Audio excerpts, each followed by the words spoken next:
Y a-t-il oignons et oignons? Quelles sont les différentes variétés d'oignons?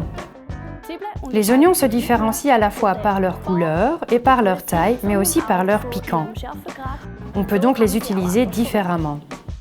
L'oignon ménager, qu'on appelle l'oignon jaune, est le plus souvent utilisé. Il est très polyvalent en cuisine.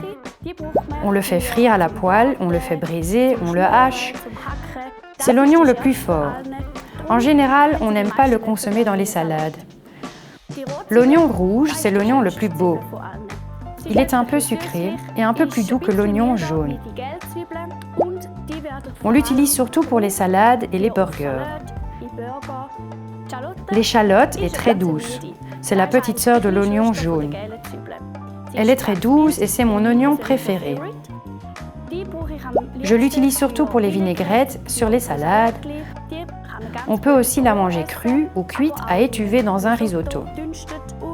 On peut aussi la braiser entière. Elle devient alors légèrement sucrée et est idéale dans tous les plats. Oignons de printemps, oignons verts ou oignons nouveaux, c'est bonnet blanc et blanc bonnet. On dit plutôt oignons nouveaux. On les utilise surtout très frais et crus. Ils sont rarement cuits.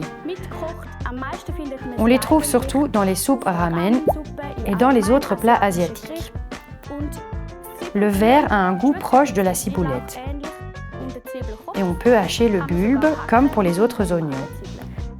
C'est finalement à toi de décider quel oignon tu utilises pour quel plat. Si tu aimes le piquant, utilise des oignons jaunes. Si tu veux de la couleur, prends le rouge. Si tu as un estomac sensible, opte plutôt pour des échalotes ou des oignons nouveaux.